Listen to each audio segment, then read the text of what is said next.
Hello everyone. In last lecture we have discussed the exactness of the first order first degree differential equation and how to find the solution of the exact differential equation. और एक question दिया था आपको as a homework. So let's start with the question and then we will continue with the non-exact differential equation and how to reduce into exact equation. So आपके पास question क्या था कि if m of xy d of x plus n of xy d of y be exact equation.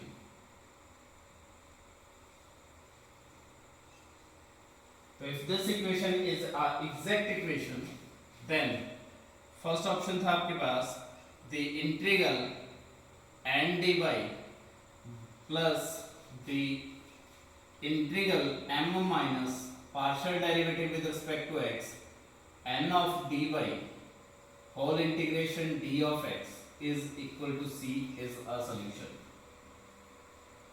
for some c. Second option is the integral n dx plus the integral m dy equal to c is a solution where m is integral n dy or integral m dx where m is free from y. तो ये solution होगा या नहीं होगा. Third option था आपके पास the expression m minus partial derivative with respect to x n dy is free from y. ये expression y से इंडिपेंडेंट होगा और d n minus del over del by integration m d x is free from x. तो ये जो last option है ये हमने ऑलरेडी डिस्कस किया है लास्ट लेक्चर में. आपने जब सॉल्यूशन लिखा था और आप ये डिफाइन कर चुके हो कि the integral value m d x plus the integral n minus partial derivative with respect to y m d x whole integral dy equal to c is a solution. और उसमें आपने फाइंड किया था कि this is a function of y only, that is this expression is a function of x only. Sorry, this expression is a function of y only, so this must be free from x. और इसी के base पे हमने decide किया था कि m dx plus integral n dy equal to c with n is a free from x. अगर n x से फ्री है तो आपको बेसिकली वो टर्म रिमूव करनी है जो x की टर्म्स को कंटेन कर रही है. रिमेनिंग टर्म अगर रखेंगे तो दिस इज अ सॉल्यूशन. अब ए ऑप्शन और इसके बारे में डिस्कशन करते हैं.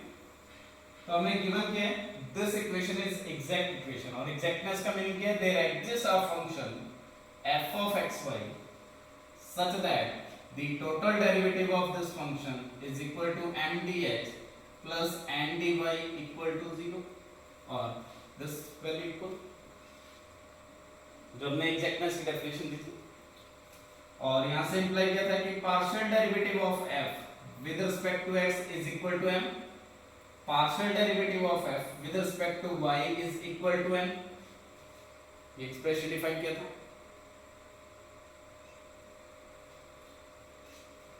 एंड अगर मैं यहां से कंसीडर करता हूं दिस वैल्यू तो f of xy this integration with respect to y, so integration n d of y ये डिफाइन होगा plus some function of x. और अगर partial derivative of f with respect to x करेंगे तो this is a partial derivative of this expression with respect to x plus total derivative of this because this is a function of x only. अगर एक single variable function है तो total derivative और अगर multiple variable function है तो partial derivative. Clear.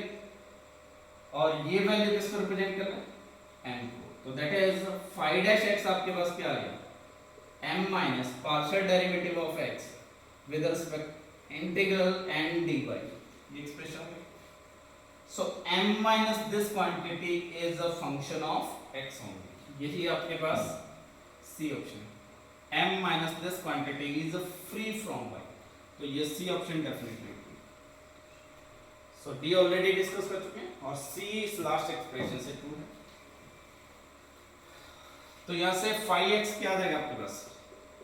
Phi of x is integral m minus partial derivative with respect to x and dy whole integral with respect to dx plus arbitrary constant c, because ये एक single variable function है. और इस phi की value अगर हम यहाँ put करते हैं तो f of x y is equal to आपके पास आ जाएगा integral n dy plus integral m minus del over del x integral n dy whole integral dx plus arbitrary constant sum c1 और आपके पास इसको लिख सकते हैं c.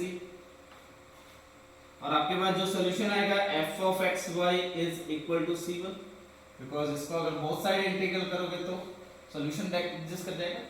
तो this implies final solution is n time dy plus integral m minus partial derivative with respect to x into n dy whole integral dx is equal to सम लिख सकते हैं c.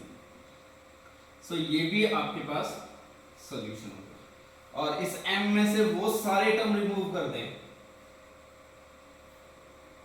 तो ये क्या बचेगा आपके पास? Function of x only. तो आप इस एक्सप्रेशन को सॉल्व करें या m में से वो सारे टर्म रिमूव कर दें जो फंक्शन ऑफ y ओनली है और देन इंटीग्रल करें तो रिजल्टेंट शुड बी सेम. तो जस्ट इसकी हेल्प से आप ये एक्सप्रेशन लिख सकते हैं और ये हमने प्रूव करा. तो आपका फर्स्ट और सेकंड ऑप्शन आल्सो. तो जब भी आपको एग्जाम में सॉल्व करना है क्वेश्चन एग्जैक्टनेस का तो आप हमेशा ये मेथड यूज करोगे. हमने लास्ट क्लास में डिस्कस किया था कि इस टाइप के एक्सप्रेशन में आपको ये डिसाइड करना प्रॉब्लम होगा कि कांस्टेंट टर्म रिमूव करनी है या कांस्टेंट टर्म रखनी है. अगर आप ये मेथड अप्लाई कर रहे हो तो फाइनल जो आपका सॉल्यूशन आया, फाइनल जो एक्सप्रेशन आएगा उसको आप डेरिवेटिव करके वेरीफाई कर लीजिए कि whether that is the solution of the differential equation और नॉट. ठीक है. तो I think question is clear. Next start करते हैं कि द नॉन एग्जैक्ट इक्वेशन. अगर इक्वेशन एग्जैक्ट नहीं है तो उसको कैसे सॉल्व करेंगे. और basically the equation reducible into exact equation. The topic is a non-exact equation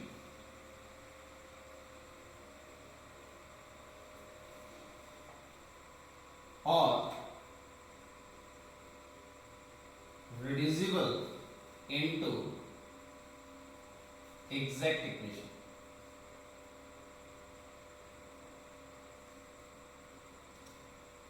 तो ये आईआईटी जैम और गेट के लिए मोस्ट इंपोर्टेंट कंसेप्ट है कि किसी नॉन एग्जैक्ट इक्वेशन का इंटीग्रेटिंग फैक्टर फाइंड करना और किसी नॉन एग्जैक्ट इक्वेशन को एग्जैक्ट में रिड्यूस करना एंड फाइनली सॉल्यूशन फाइंड करना. अगर एग्जैक्ट में रिड्यूस कर लोगे तो आपके पास प्रोसीजर है सॉल्यूशन फाइंड करने का. ठीक है. तो let's define a term integrating factor.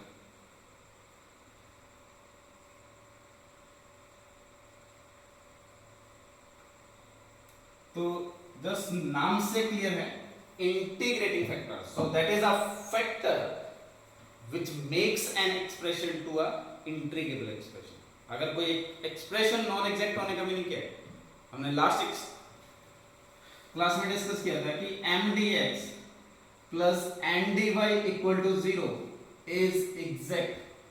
Definition लिखे थे कि if and only if the expression m dx plus n dy is integrable expression on some domain D. तो किसी डोमेन D पे एग्जैक्ट होने का मीनिंग क्या है कि this expression should be an integrable expression. अब इसके नॉन इंटीग्रेबल होने का रीजन क्या हो सकता है? तो पहले हम जस्ट थोड़ा सा इंटीग्रेबिलिटी का कंसेप्ट डिफाइन करते हैं. तो अगर आप एक फंक्शन है वन वेरिएबल में which is defined from close interval to real line. बस आपको बेसिक रीमान इंटीग्रेबिलिटी का कंसेप्ट यूज कर रहे हैं, ठीक है।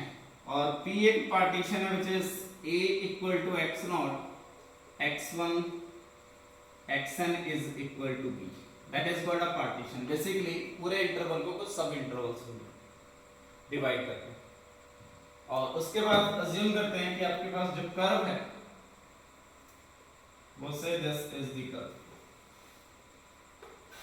ये पॉइंट आपके पास A है और ये कोई पॉइंट xi है, एंड दिस पॉइंट और xi माइनस 1 और ये कोई पॉइंट xi है, और फाइनली दिस पॉइंट इज से B point xn। Clear?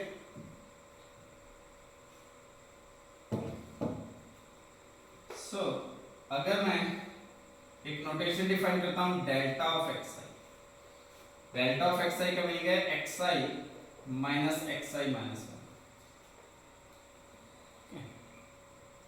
Delta of xi is xi minus xi minus 1, ये डेल्टा xi है। तो बेसिकली दिस डिस्टेंस, और अगर ये पॉइंट देखेंगे तो दिस इज xi और f of xi,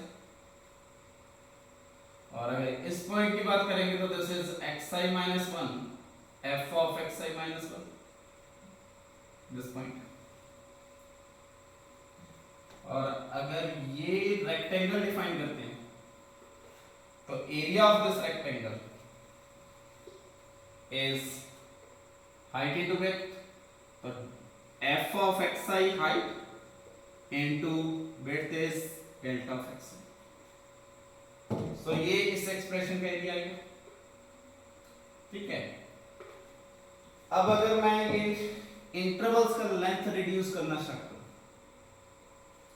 in intervals का लेंथ रिड्यूस करना स्टार्ट करें, फॉर एग्जांपल अगर एक और पॉइंट यहां ऐड ऑन कर देते हैं x डैश, और देन एरिया फाइंड करते हैं, तो पहले हम क्या एरिया फाइंड करेंगे, दिस वन, एंड फिर दूसरा सेकंड एरिया क्या फाइंड करेंगे, दिस वन। तो इनिशियली ये जो एक्सप्रेशन है उसमें अगर आपको एरिया कैलकुलेट करना है bounded by this curve and this one, but in initial expression this part is extra, but अगर इसको दो पार्ट में डिवाइड कर देंगे तो ये पार्ट रिमूव हो गया, फर्दर इसको एक और पार्ट में डिवाइड कर देंगे या इसको भी दो पार्ट में डिवाइड कर देंगे तो ये एरिया फाइंड करोगे, देन उसके बाद this area and this area, तो ये रिमूव हो गया और ये रिमूव हो गया। तो बेसिकली जब हम इंटरवल की लेंथ डिक्रीज करेंगे, इंटरवल की लेंथ डिक्रीज करने का मीनिंग क्या है, पॉइंट्स को इंक्रीज करेंगे, तो ये जो रेक्टेंगल आपने डिफाइन करे हैं वो इसी कर्व के साथ कोइंसाइड हो जाएंगे, क्योंकि ये रिमूव हो रहा है, ये रिमूव हो रहा है, तो as n tends to infinity इस इंटरवल की लेंथ अगर डिक्रीज करेंगे तो ये जो रेक्टेंगल है ये इस कर्व के साथ कोइंसाइड कर जाएंगे, तो जो फाइनल एरिया आएगा, area is bounded by this region, that is called the integrability of the function. तो बेसिकली इन सारे इंटरवल्स में समीशन लिखेंगे i varying from 1 to n, okay, i varying from 1 to n, और then finally limit n tends to infinity अगर pick करते हैं तो ये किसको रिप्रेजेंट कर रहा है, basically a to b f of x b of x, ठीक है। यहां हमने फंक्शन को मोनोटोनिक लिया और कंटीन्यूअस लिया तो ऑब्वियसली रीमान इंटीग्रल होता है, ये हम एनालिसिस में डिस्कस करेंगे, इसीलिए सिंपल एग्जांपल पिक किया। तो इंटीग्रल ऑफ द फंक्शन का मीनिंग क्या है, हम कुछ रेक्टेंगल्स का एरिया फाइंड करते हैं, देन फाइनली उसका सम अप करते हैं, ठीक है। तो ये वन वेरिएबल में इंटीग्रेबिलिटी का मीनिंग है। अब आते हैं टू वेरिएबल में, तो आपको किसी भी इक्वेशन को सॉल्व करने का मीनिंग क्या है, इंटीग्रेटिंग फैक्टर जस्ट अभी डिफाइन करेंगे। तो अगर आपके पास इक्वेशन है m of x y d of x plus n of x y d of y equal to 0, इसके सॉल्यूशन का मीनिंग क्या है, the integral from some x not to x m of dx plus some integral y naught to y n of dy is equal to some constant, क्योंकि ये basically हम क्या find कर रहे हैं, m is a function of two variable, n is a function of two variable, so area bounded by x2 x0 to x1 of the graph m of x y. तो यहां हम to variable में define करते हैं, assume करते हैं कि this is define on domain D, किसी डोमेन डी पे डिफाइन है। तो यहां आपके पास टू वेरिएबल में डिस्कशन है, तो this is x direction, this is y direction, और say this is your domain D. ठीक है, ये आपके पास डी डोमेन है, और this point is say x naught comma y naught point. तो जस्ट हम डिस्कस कर रहे हैं कि इंट्रीगेबिलिटी का मीनिंग क्या है, और किसी भी एक्सप्रेशन के नॉन इंट्रीगेबल होने के रीजन क्या हो सकते हैं, और उस रीजन को अगर आइडेंटिफाई कर लोगे तो उस एक्सप्रेशन को इंट्रीगेबल कैसे बना सकते हैं, तो उसका ओवरव्यू हम डिस्कस कर रहे हैं। अगर आपसे पूछा जाए what is the meaning of non exact और क्या रीजन हो सकता है नॉन एग्जैक्ट का, वो हम डिफाइन कर रहे हैं। तो दिस पॉइंट इज से x not comma y not, तो ये पॉइंट हम अज्यूम कर सकते हैं x कॉमा y नॉट, ये this distance is y not, और ये पॉइंट अज्यूम कर सकते हैं हम x नॉट कॉमा y, और ऑब्वियसली ये पॉइंट फिर क्या आ जाएगा x। तो ये एक रेक्टेंगल आ गया। तो ये एक्सप्रेशन सॉल्व करने का मीनिंग क्या है, अब इस पूरे डोमेन को कुछ स्मॉल रेक्टेंगल्स में डिवाइड करेंगे और उन रेक्टेंगल्स का एरिया फाइंड करेंगे and then finally sum up करेंगे, तो ये फाइनल सम जो आएगा किसी कांस्टेंट वैल्यू के आएगा। अगर ये एग्जिस्ट कर जाएगा तो definitely your this expression is integrable और differential equation is exact, otherwise it is not a exact. ठीक है, अब इसमें प्रॉब्लम क्या हो सकती है। फॉर एग्जांपल अगर आपका डोमेन ये हो जाए द आउटर रीजन, तो इस सर्कल से आउटसाइड और इस सर्कल के इनसाइड, तो जब हम इन रेक्टेंगल का एरिया फाइंड करेंगे तो वो आपका इस पूरे रेक्टेंगल का एरिया देगा, दिस एक्सप्रेशन। बट हमें ये तो कंसीडर नहीं करना, तो आप एरिया तो फाइंड कर पा रहे हो बिकॉज ये एजेस इसी में है, तो इस रेक्टेंगल के रिस्पेक्ट में इंटीग्रल कर सकते हो, इस रेक्टेंगल का एरिया फाइंड कर सकते हो, लेकिन उसमें कुछ एक्स्ट्रा एरिया है। हमें फाइंड कौन सा करना था, ये आउटर रीजन, बट उसमें जो एक्स्ट्रा रीजन है, तो बेसिकली आपका जो डोमेन है उसमें डिस्कनेक्टिविटी आ रही है, उसमें एक होल आ रहा है। तो इसको रिमूव करने के लिए अगर मैं इस पूरे एक्सप्रेशन को किसी एक ऐसे फंक्शन से रिमूव कर दूं कि ये जो होल है वो रिमूव हो जाए, यानी कि अगर मैं फंक्शन को किसी टाइप से श्रिंक कर दूं इन m और n को किसी फंक्शन से मल्टीप्लाई करके, तो ये अगर रिमूव कर दें तो आपका जो रिजल्टेंट एरिया है दैट शुड बी एग्जैक्ट। तो एक रीजन हो सकता है कि आपका जो डोमेन है वो किसी होल को कंटेन करता है, तो उस होल को रिमूव करने के लिए आप इस एक्सप्रेशन को किसी एक फैक्टर से मल्टीप्लाई करेंगे ताकि वो डोमेन चेंज हो जाए या फंक्शन का एक्सप्रेशन चेंज हो जाए। देन आप इस रीजन को इंटीग्रेट कर सकते हो और आपका जो एरिया आएगा that should be exact. Second region क्या हो सकता है इसके इंटीग्रेबिलिटी को फेल करने का, अज्यूम करते हैं कि आपका डोमेन जो है कुछ इस टाइप का, दिस इज योर डी, और जो रेक्टेंगल हमने डिफाइन किया वो क्या हो गया, सो दिस वन, ये point x not comma y not और ये पॉइंट x कॉमा y। जब हम इसकी इंटीग्रेबिलिटी करेंगे from x not to x and then in this direction, तो this is not a member of your domain, यानी कि m और n इस रीजन पे तो डिफाइन नहीं है, और अगर m और n इस रीजन पे डिफाइन नहीं है तो this integrable is not defined. अब इस प्रॉब्लम को कैसे रिजॉल्व करेंगे, अगर मैं इस डोमेन को एक्सटेंड कर दूं इन दिस रीजन, तो this rectangle is properly contained in domain D, तो अब आप इंटीग्रेबिलिटी कर सकते हैं, उसका एरिया फाइंड कर सकते हैं। तो बेसिकली अब क्या करना होगा, आपको डोमेन को एक्सपेंड करना होगा। तो बेसिक आइडिया, अगर आपके पास कोई एक्सप्रेशन नॉन इंटीग्रेबल है, यानी कि ये एक्सप्रेशन नॉन इंटीग्रेबल है, या तो आपका जो इंटीग्रेबिलिटी है वो एग्जिस्ट कर रही है लेकिन जो एरिया है that is not a exact area, आपको जो फाइंड करना था वो नहीं आ रहा है, उसमें कुछ एक्स्ट्रा या उसमें से कुछ कम आ रहा है। सेकेंड, आप इस इंटीग्रेबिलिटी को डिफाइन नहीं कर सकते, यानी कि जिस रेक्टेंगल के रिस्पेक्ट में आप डिस्कशन कर रहे हैं वो आपके डोमेन में कंटेन नहीं है, तो उस केस में आपको डोमेन को एक्सपेंड करना होगा या आपके डोमेन को श्रिंक करके उसका होल को रिमूव करना होगा। और इस पूरे प्रोसेस को करने के लिए आप किसी एक फैक्टर से मल्टीप्लाई करेंगे इस पूरे एक्सप्रेशन को, जो इन दोनों प्रॉब्लम में से को रिजॉल्व करेगा। That factor is called an integrating factor और resultant expression is called integrable. So integrating factor का मीनिंग क्या है? A function defined on domain D which makes an expression to be an integrable on domain D. Either we have to remove this situation or we have to remove this situation. So let me write down the definition of an integrating factor. So a factor which makes an non-integrable expression to an integrable expression on domain D. So इस segment में first definition is integrating factor.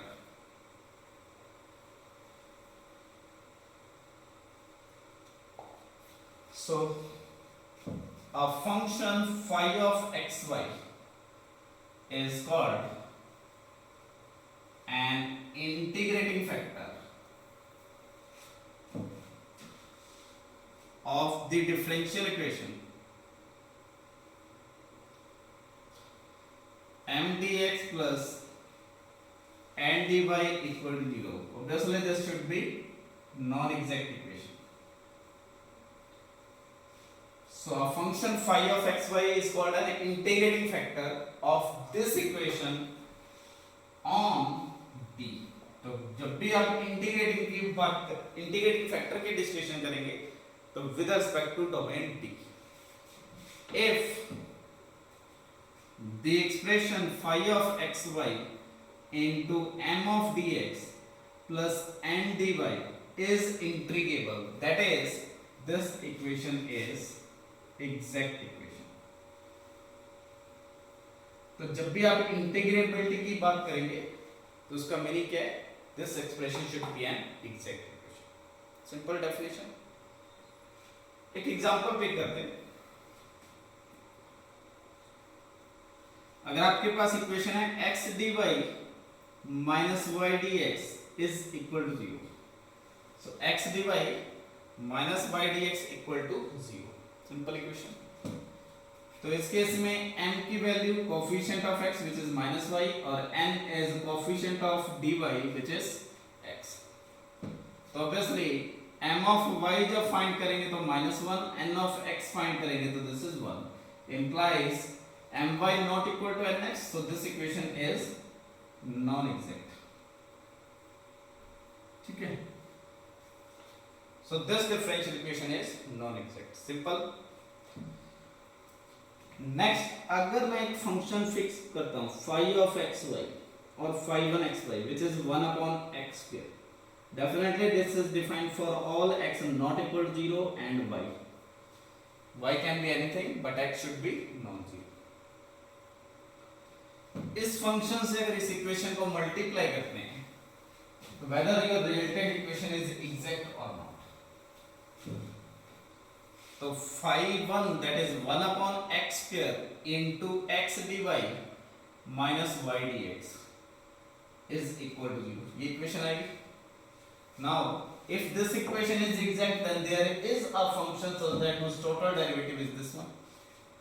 तो इसको हम लिख सकते हैं total derivative of minus y by x. Thus you can find total derivative. So this must be equal to x dy minus y dx upon x square. Okay. और दूसरा method, इस equation में m की value minus y upon x square और n is 1 upon x. तो अगर m of y find करेंगे तो which is minus 1 upon x square और n ऑफ x फाइंड करेंगे again minus 1 upon x square. Clear? तो यहां हम कंक्लूजन लिखते हैं. आपके पास equation x dy minus y dx equal to 0. Initially ये इक्वेशन क्या है? Non exact. हम ये सब कुछ क्यों कर रहे हैं अभी इस पे डिस्कशन करेंगे और ये इंटीग्रेटिंग फैक्टर कैसे फाइंड करते हैं उसका भी हम डिटेल में डिस्कशन करेंगे. सो हमने फर्स्ट एक फंक्शन डिफाइन किया phi 1 x y which is 1 upon x square is an integrating factor। Adjust कर रहे हैं, इस एक्सप्रेशन से डिफाइन हो गया। इसी तरह अगर एक और फंक्शन डिफाइन करते हैं which is say phi 2 x y, phi 2 of x y से सिंपली 1 upon y square, तो क्या ये इंटीग्रेटिंग फैक्टर होगा? सिंपल x into dy अगर मल्टीप्लाई करेंगे तो x into dy minus y into dx upon y square equal to 0। This is equation and this defined for y should not be 0। ठीक है, और इसमें m की value क्या आ गई आपके पास? minus 1 upon y, और n is x upon y square। अगर m of y फाइंड करेंगे तो ऑब्वियसली 1 upon y square, और n of x फाइंड करेंगे तो again 1 upon y square। So this is an integrating factor of again this equation। So this is an integrating factor for all x should be non-zero। Second अगर define करते हैं phi 2 xy which is 1 upon y square is an integrating factor for all y should not be zero। इन दोनों integrating factor का domain अलग अलग है। First one is not defined whenever x is 0, second one is not defined whenever y is 0। तो जब भी आप integrating factor की बात करेंगे with respect to some domain discuss करेंगे। क्लियर? तो आपके पास इस इक्वेशन के पास अभी तक दो इंटीग्रेटिंग फैक्टर हो गए, तो इसका मीनिंग है कि a non exact equation can have more than one integrating factor. तो आप फर्स्ट स्टेटमेंट ऐड ऑन कर सकते हो, if a differential equation is a non-exact then it can have more than one integrating factor। clear? अब एक और function define करते हैं phi 3xy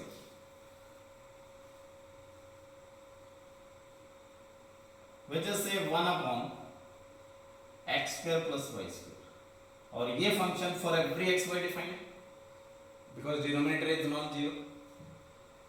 तो this is defined for all x and y। अगर आप उस इक्वेशन से मल्टीप्लाई करते हैं तो x dy minus y dx upon x square plus y square, इस एक्सप्रेशन को आप लिख सकते हो total derivative of tan inverse x by y। Just simply इसका टोटल डेरिवेटिव फाइंड करिए, आप ये एक्सप्रेशन मिल जाएगा। That is this equation is again exact equation, और आप m फाइंड कर सकते हो, n फाइंड कर सकते हो, और my और nx फाइंड कर सकते हो, दोनों इक्वल आएंगे। सो दैट इज आपके पास एक और इंटीग्रेटिंग फैक्टर मिल गया phi of xy which is 1 upon x square plus y square is an integrating factor and defined for all x and y। तो अभी तक तीन इंटीग्रेटिंग फैक्टर मिल गए। चलिए एक और ट्राई करते हैं।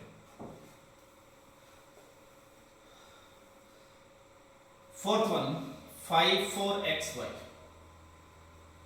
say which is 1 upon xy। so definitely this is not defined for x equal to 0 and y equal to 0। so इसका domain x should be non-zero and y is also non-zero।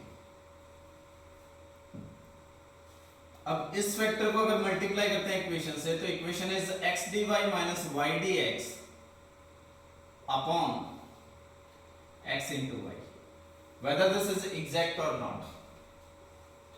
यहां से अगर m की value find करेंगे तो minus 1 upon x, और n की value find करेंगे तो which is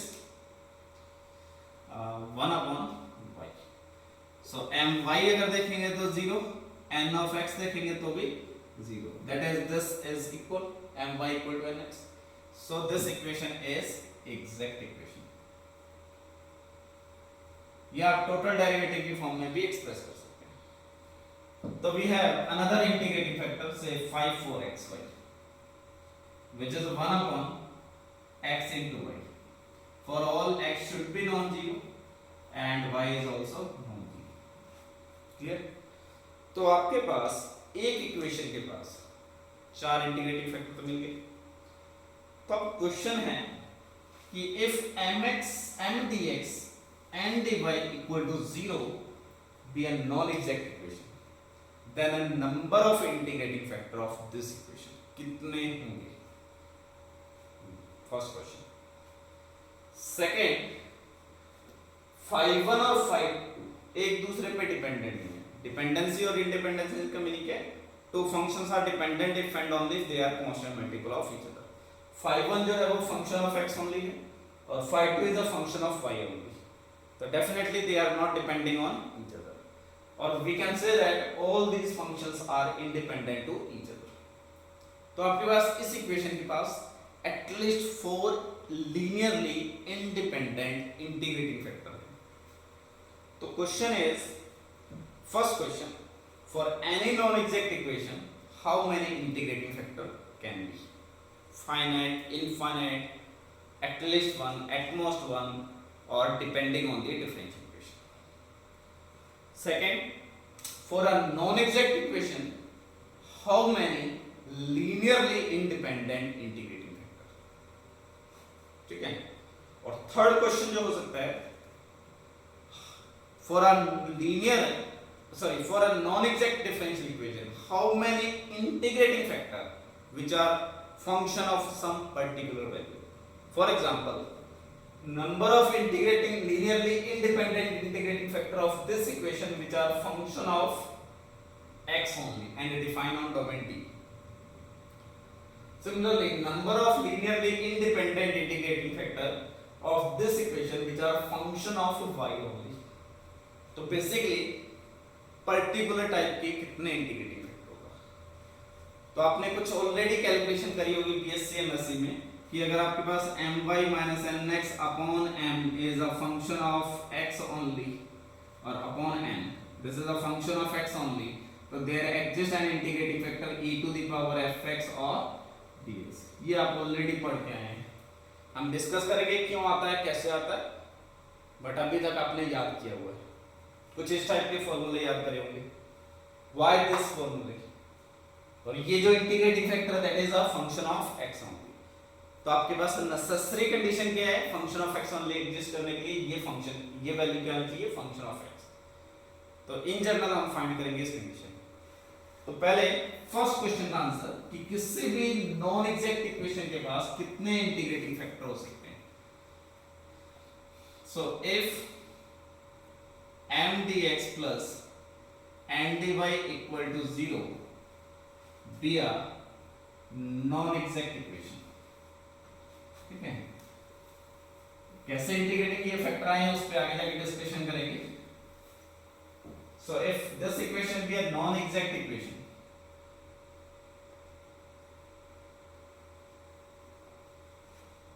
okay, then question है कि number of an integrating factor. So if there exist phi of xy is an integrating factor of equation 1.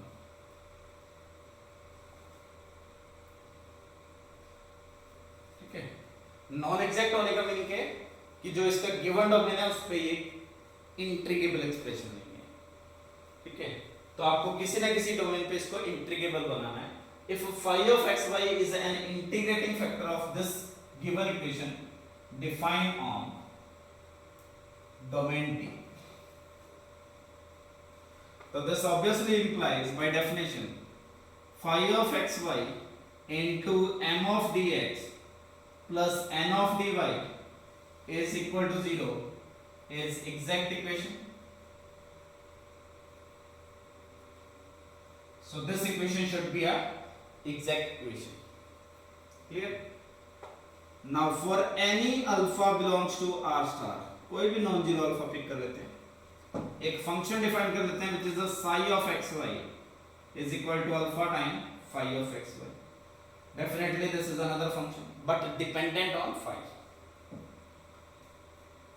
So this equation is the exact equation. So this implies the partial derivative of phi into m with respect to y should be same as partial derivative of phi with respect to n phi into n with respect to x. क्योंकि ये equation आपके पास क्या है? Exact equation. तो जो ये expression इसका partial derivative with respect to y should be partial derivative of this expression with respect to x, they are equal. अब बोथ साइड अगर अल्फा से मल्टीप्लाई करते हैं तो alpha into phi partial derivative of this expression should be same as alpha into phi and partial derivative matter नहीं करेगा क्योंकि constant से मल्टीप्लाई कर रहे हैं बोथ साइड। Thus implies ये वैल्यू क्या है psi into n of y and psi into n of x, ये आ गया। और this implies psi into m dx plus n dy equal to 0 is exact।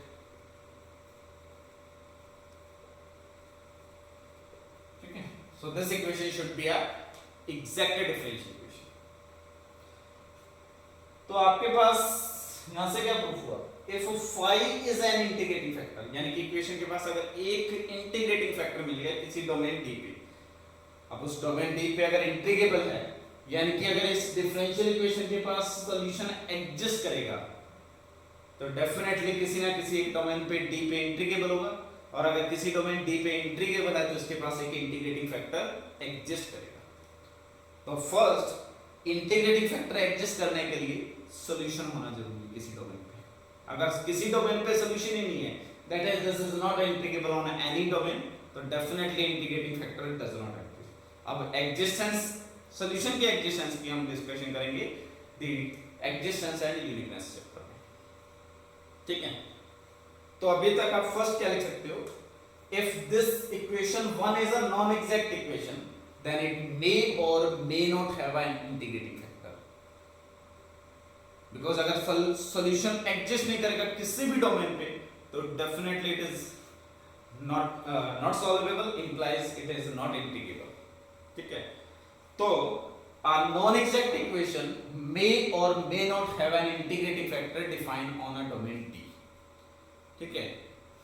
But if this differential equation has an integrating factor, then every constant multiple of this integrating factor is also an integrating factor।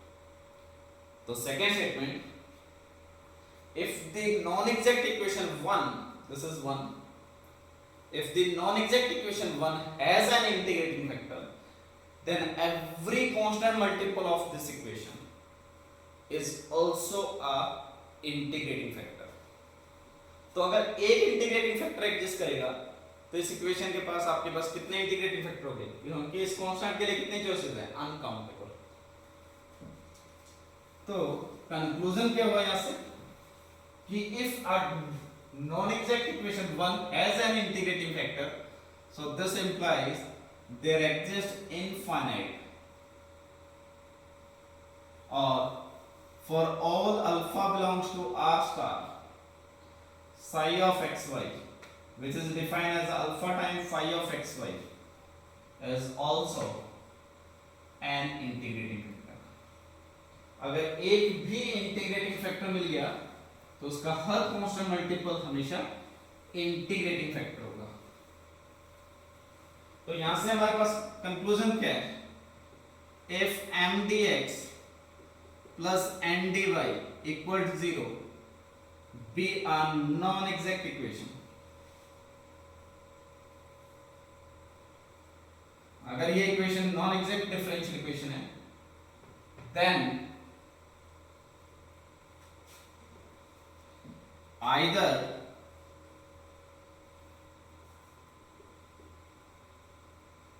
there does not exist any integrating factor defined on D, or there exists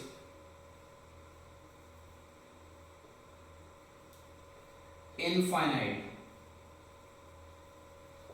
या तो exist नहीं करेगा, और अगर exist करेंगे तो infinite integrating factor define on D. तो किसी भी डोमेन पे या तो कोई इंटीग्रेटिंग फैक्टर नहीं एग्जिस्ट करेगा, और there exist infinite integrating factor. अगर एक मिल गया तो गारंटी है कि इनफाइनाइट इंटीग्रेटिंग फैक्टर होंगे। बट ये जो हमने इंटीग्रेटिंग फैक्टर डिफाइन करे हैं, these are dependent on phi. तो अभी तक हमने जो इंटीग्रेटिंग फैक्टर फाइंड करे हैं those are linearly dependent integrating factor. Next question है if this equation m dx plus n dy equal to 0 be a non-exact differential equation and it has an integrating factor, ठीक है। तो अगर किसी domain पे एक इंटीग्रेटिंग फैक्टर एग्जिस्ट कर रहा है तो question is number of linearly independent integrating factor of equation on some domain, say D1. This D1 may be subset of D, D1 may be superset of D. तो किसी ना किसी D1 पे कितने इंटीग्रेटिंग फैक्टर एग्जिस्ट कर सकते हैं, तो सोचिए इस पे, then continue with this video. So यहां से स्टार्ट करिए। This is an integrating factor of equation 1, so implies phi into m dx plus n dy equal to 0 is exact equation on domain D। तो इस domain D पे वो exact equation होगी, और exact equation है तो implies that there exists a function f of x y defined on D such that the total derivative of this function is equal to phi into m dx plus n dy by definition of exact equation, and f of xy is equal to c be a solution। ये एक solution मिल जाएगा, clear? just definition use कर रहे हैं। now define g of f be an integrable function of f। तो एक g of f define कर रहे हैं जो एक इंटीग्रेबल फंक्शन है, और किसका फंक्शन है? f का फंक्शन, ठीक है। फॉर एग्जांपल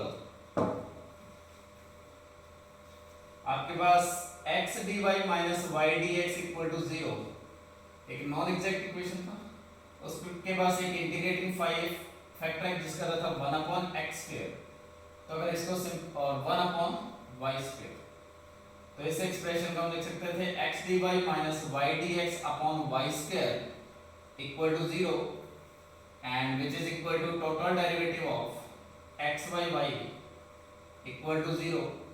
so आपके पास जो f of xy है that is 1 upon x upon y, ठीक है।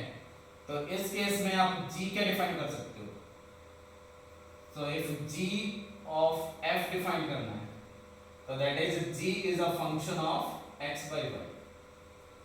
अगर मैं g को एक्सपोनेंशियल फंक्शन ले रहा हूं तो e to the power x by y ले सकता हूं, g को पोलिनोमियल फंक्शन लेंगे तो x by y whole square type का फंक्शन पिक कर सकते हैं, या sine of x by y type का फंक्शन पिक कर सकते हैं, या log of x y y का, clear?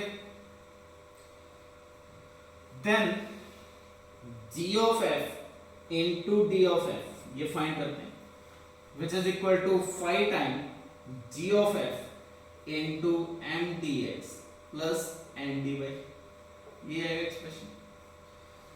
now g of f is integrable function, df is integrable, so this whole expression is an integrable expression, so definitely this is also an integrable on some d1, किसी ना किसी d1 पे define होगा, क्योंकि ये किसी ना किसी d1 डोमेन पे डिफाइन होगा। अगर मैं ले जाऊं उसी एग्जांपल में log of x by y, तो x by y should be positive, तो definitely this is the function which is defined on some domain d, and if this is an integrable expression, अगर ये integrable expression है तो implies क्या होगा? phi into g of f also an integrating factor on d1। तो किसी ना किसी डोमेन d1 पे ये एक्सप्रेशन क्या मिल गया? Integrating factor.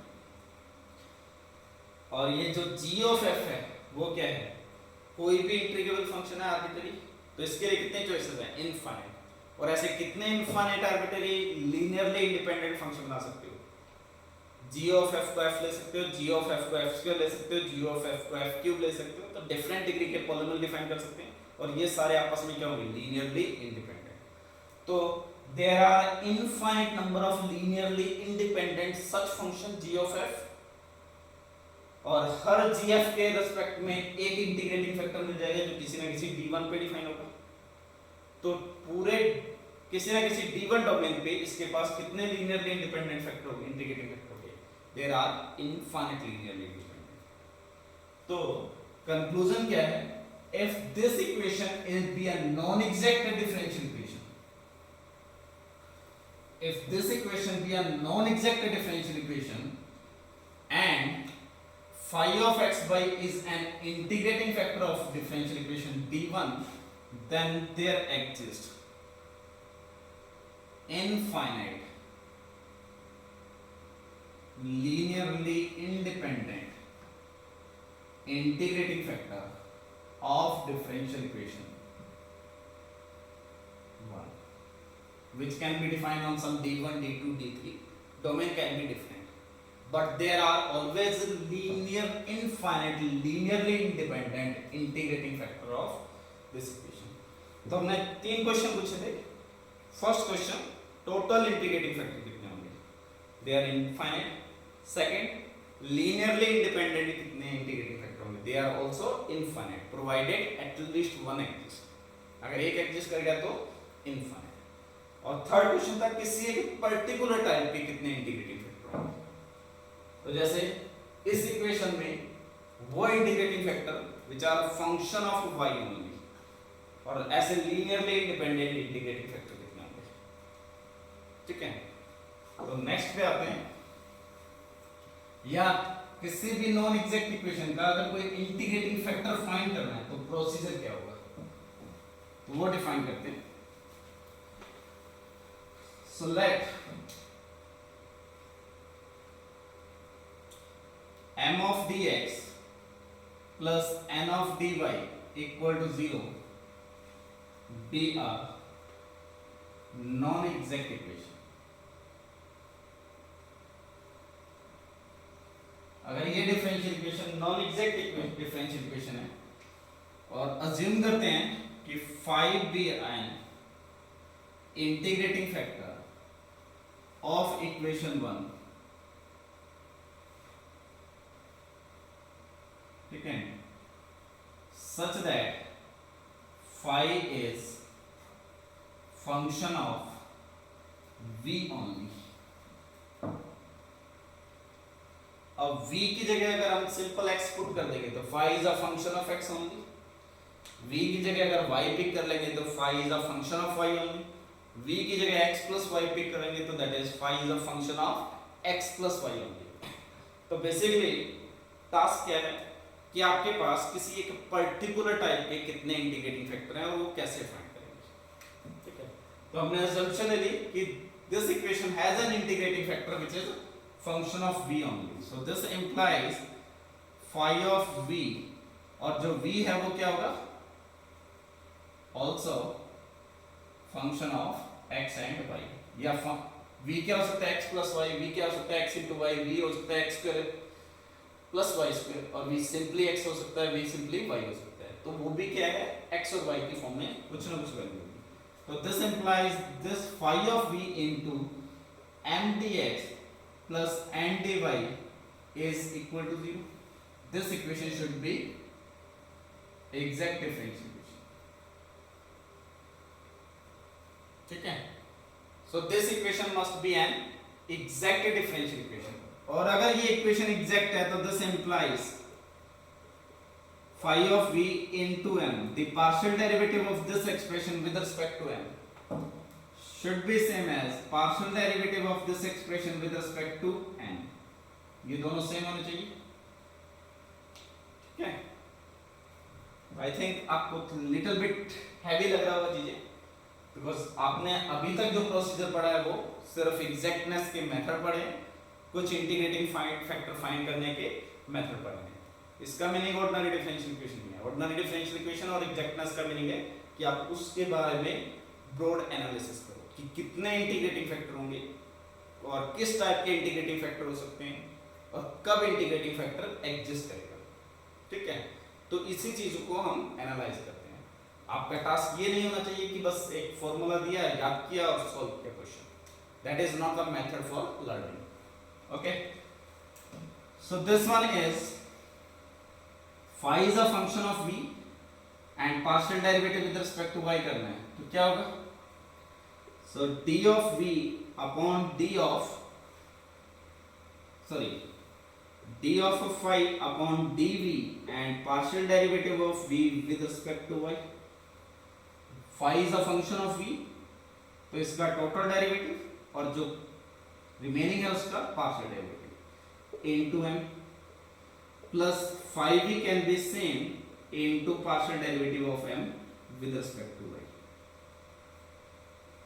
This should be equal to d phi over dv into partial derivative of v with respect to x into n plus phi of v is the same and partial derivative of n with respect to x. ये दोनों expression same होने चाहिए। तो simple calculation करने हैं, कुछ special नहीं है। तो इसको हम लिख सकते हैं phi dash v, phi dash की टर्म से एक साथ कर लें, और this is a partial derivative of v with respect to y into n and this is minus partial derivative of v with respect to x into n is equal to the terms of phi v whole into partial derivative of m with respect to y minus partial derivative of n with respect to x. ठीक है, तो this implies अगर आप my minus nx upon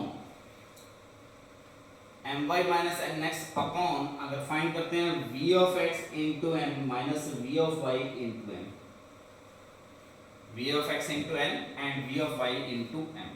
ठीक है, यहाँ से minus sign और यहाँ से माइनस साइन कॉमन रख ले रहे हैं, which is equal to phi dash v upon phi v, that is this is a function of v of v. तो आपने बेसिकली क्या प्रूफ किया?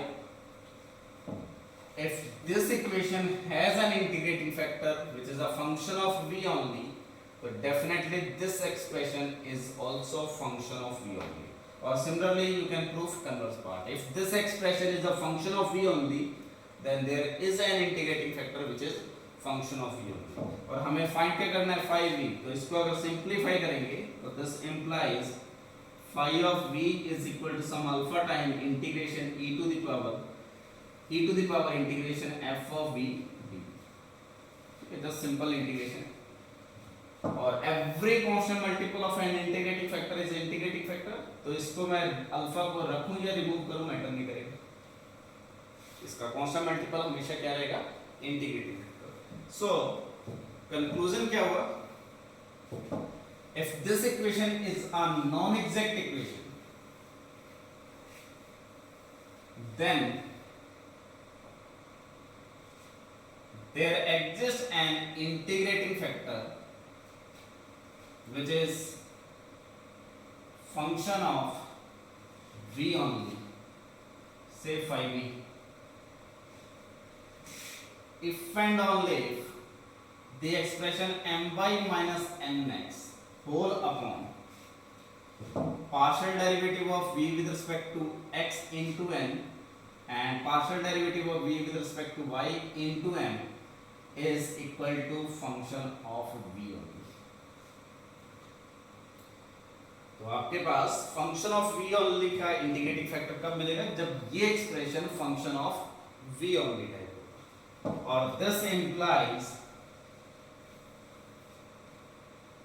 phi of v is equal to, ये expression किसके इक्वल है? phi dash v upon phi v equal to f v. तो इसको simplify करेंगे तो phi of v is e to the power integral f of v d.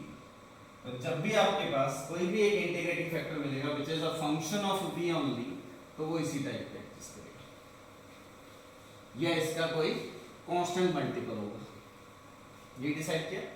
If there is an integrating factor which is a function of v only, then it must be of this form or the constant multiple of this, and it is defined on some domain B. तो ये किसी ना किसी domain D पे depend करेगा, वो F B क्या function आता है उसके अकॉर्डिंग डिसाइड होगा, ठीक है।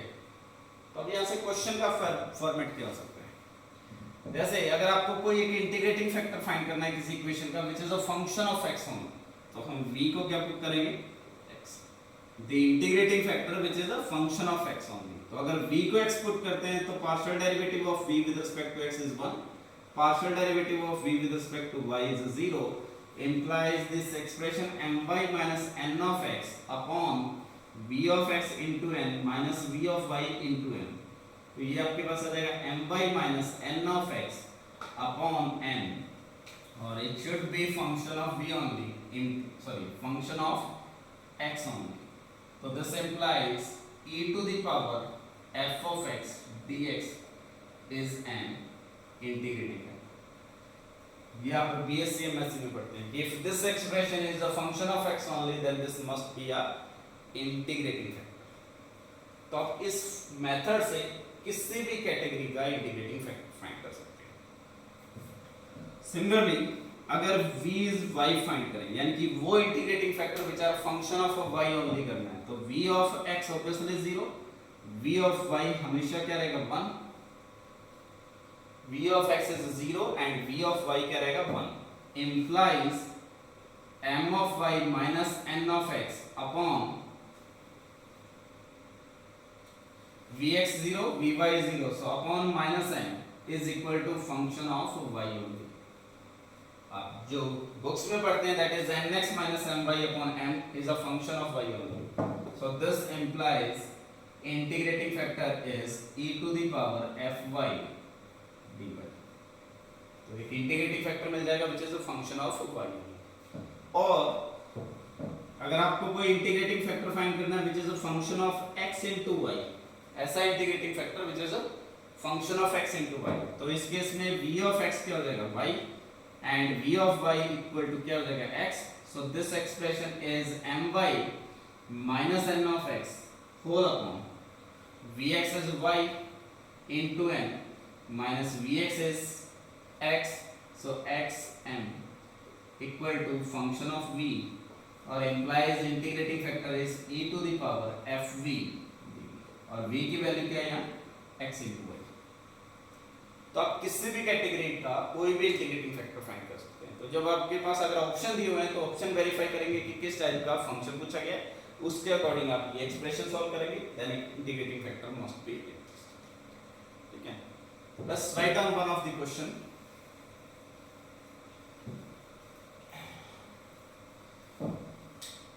So question is, if x dy minus y dx equal to 0, एक simple equation consider करते हैं। Obviously we have discussed that this equation is a non-exact equation। Equation आपके पास non-exact equation है, then आपको करेक्ट स्टेटमेंट पिक करनी है, there exist an integrating factor of equation 1 which is function of x plus y only। तो ऐसा integrating factor चाहिए जो x plus y का फंक्शन हो, ठीक है। Second option, there exist an integrating factor of 1 which is a function of x minus y only। कैसा possible होगा? जो अभी तक एग्जाम में आपके क्वेश्चन आता है वो एक फंक्शन दिया होता है और आपको वेरीफाई करना होता है whether it is an integrating factor or not। But अगर आपसे ये पूछा है कि किस कैटेगरी का इंटीग्रेटिंग फैक्टर है, तो हमने जो फॉर्मूला ड्राइव किया उसको यूज करेंगे, ठीक है। अगर आपको फंक्शन दिया हुआ है कि this function is integrating factor और नॉट, उस फंक्शन को इक्वेशन से मल्टीप्लाई करो, my फाइंड करो, nx फाइंड करो, my और nx इक्वल आएंगे तो डेफिनेटली इंटीग्रेटिंग फैक्टर है। तो वहां क्वेश्चन को ऑप्शन से आप डिस्कार्ड कर सकते हैं, बट इस केस में आपको प्रॉपर कैलकुलेशन करनी होगी, आप डिस्कार्ड नहीं कर सकते एग्जांपल लेके। Third option, there exist an integrating factor which is a function of x upon y, or there is an integrating factor say which is of x into y। क्या इस type का integrating, और वो किसी न किसी domain पे define होगा, डोमेन की डिस्कशन नहीं कर रहे। तो फर्स्ट केस में इंटीग्रेटिंग फैक्टर चाहिए which is a function of x plus y. तो आपके पास m की वैल्यू इस इक्वेशन में -y और n is equal to x।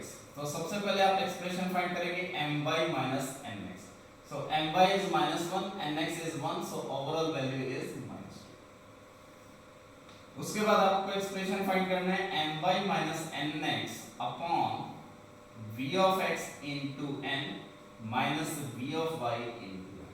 और ये एक्सप्रेशन डिपेंड करेगा v पे, v किस टाइप का करेगा। तो फर्स्ट केस में v हमें क्या दिया हुआ है x plus y। तो vx is equal to 1, vy is equal to 1। so this expression my minus nx upon n minus m आ जाएगा। vx 1 है और vy 1 and this value is -2 और n is x और this is -y, so plus y which is -2 upon v। so this implies integrating factor किस type का आता है phi of v, वो कौन सा होता है e to the power integral f of v dv। ये f भी है आपके पास।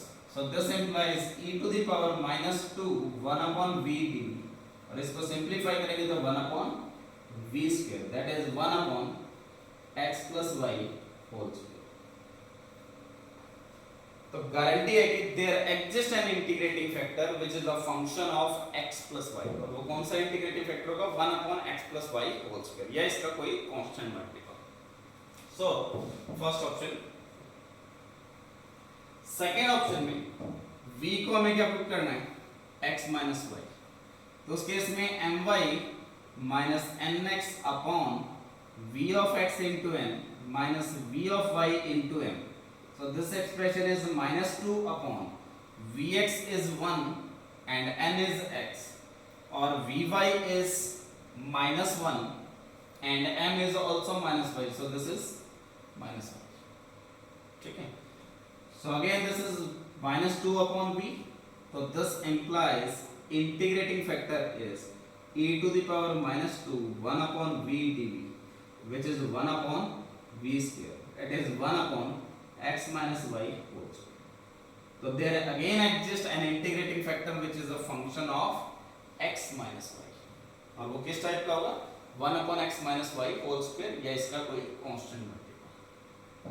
क्लियर। थर्ड सिचुएशन हमें वो इंटीग्रेटिंग फैक्टर चाहिए which is a function of x by y। so v is equal to क्या पिक करना है x by y। तो v of x obviously 1 upon y और v of y is minus x upon y square। now अगर my minus nx upon v of x into n minus v of y into m find करते हैं तो this is a -2 upon vx is 1 upon y into n is x minus vy is minus x upon y square into m is minus y, so plus ये y। so this is x by y or this term is x by y, so this is not defined or we can say that this is not function of v only। और अगर ये expression function of v only नहीं है तो this implies there never exists an integrating factor which is function of x upon y which is v। so ऐसा कोई भी integrating factor नहीं होगा जो function of x by y। तो सी ऑप्शन डेफिनेटली फॉल्स। ठीक है। Come to D option. So D option के लिए v is equal to x into y, so obviously v of x is y और v of y is x। तो in this case my minus n of x upon v of x into n minus v of y into m, so this is -2 upon vx is x, sorry vx is y into x minus vy is x और this is minus y। तो overall -2 upon x minus 2xy, which is minus 1 upon xy, which is minus 1 upon v. Yeah. So this implies integrating factor is e to the power 1 upon minus 1 upon v dv, which is 1 upon v. Simple integration. That is 1 upon x into y. So there must exist an integrating factor which is a function of x into y. जो हमने starting में discuss किया था x minus y x dy minus y dx upon xy, this is an exact equation. तो ये integrating factor यहाँ से calculate, तो D option is also correct. तो I think procedure is clear कि किस टाइप का इंटीग्रेटिंग फैक्टर कैसे फाइंड करेंगे और किस टाइप का इंटीग्रेटिंग फैक्टर एग्जिस्ट करेगा और किस टाइप का इंटीग्रेटिंग फैक्टर एग्जिस्ट नहीं करेगा. ठीक है. So let me write down another question. Question is, if m dx plus n dy equal to 0 be a non-exact equation,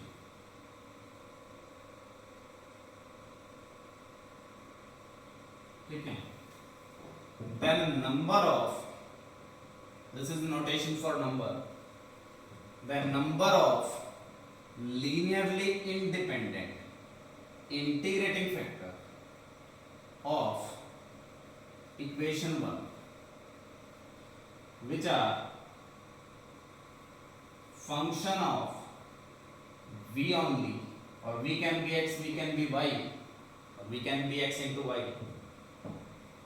and defined on b. तो किसी एक फिक्स डोमेन पे define होने वाले कितने लीनियरली इंडिपेंडेंट इंटीग्रेटिंग फैक्टर होंगे which are function of v only. तो the number of integrating factor which are function of v only and define on fix domain d, कितने ऐसे डिफाइन करेंगे. तो अगर एग्जिस्टेंस के लिए तो phi of v exists if and only the expression my minus n of x upon v of x into n minus v of y into n is a function of v only. तो existence के लिए already हम ये condition proof कर चुके हैं. अगर ये कंडीशन एग्जिस्ट नहीं करेगी तो डेफिनेटली डज नॉट एग्जिस्ट. ठीक है. तो फर्स्ट केस हो सकता है does not exist whenever this is not a function of v only. Now if there exists an integrating factor phi of v, phi of v एक integrating factor है तो आपने इंप्लाई ऑब्वियसली ये कर दिया कि my minus n of x upon v of x into n minus v of y into n is equal to आपके पास आया था phi dash v upon phi of v. ये किसी डोमेन d पे डिफाइन. ठीक है.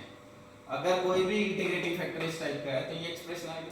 और similarly if there exist an integrating factor, another integrating factor pick कर रहे हैं, कोई एक और इंटीग्रेटिंग फैक्टर है psi of v which is the function of v, तो यहां से क्या इंप्लाई करेंगे my minus nx upon this expression is not depending on v, not depending on phi. So this is vx into n minus vy into n is equal to psi dash v upon psi of v, and it is defined on some domain d. ये clear है. और यहाँ से क्या imply होगा, this left hand side दोनों में same है तो राइट हैंड साइड सेम होगी. तो दिस इम्प्लाइज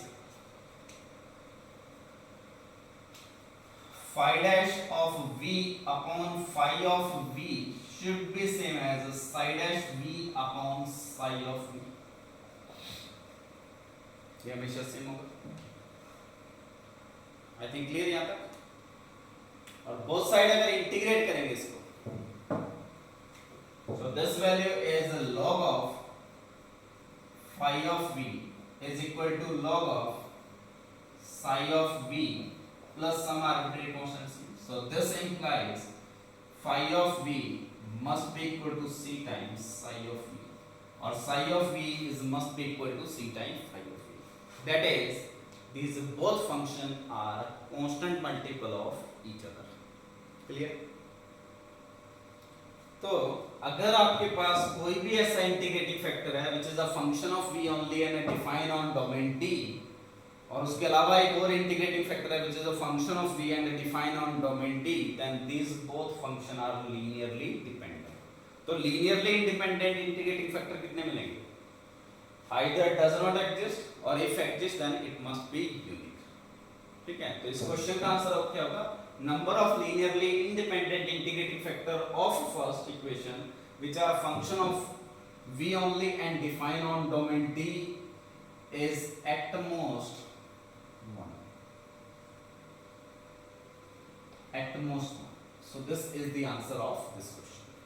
किसी भी एक फिक्स टाइप के जो लीनियरली इंडिपेंडेंट इंटीग्रेटिंग फैक्टर है वो at most 1 होगा. ठीक है, आई थिंक क्लियर यहाँ पे. सो अभी तक हमने इस लेक्चर में डिस्कस किया कि किस कैटेगरी के इंटीग्रेटिंग फैक्टर होंगे, कितने इंटीग्रेटिंग फैक्टर होंगे, कितने लीनियरली इंडिपेंडेंट इंटीग्रेटिंग फैक्टर होंगे, और अगर किसी पर्टिकुलर टाइप के इंटीग्रेटिंग फैक्टर है तो वो किस टाइप के होंगे. So in the next lecture first we will start some of the previous year question and then we will continue with the homogeneous equation, then linear differential equation or some of the another concept of first order first degree differential equation. Thank you.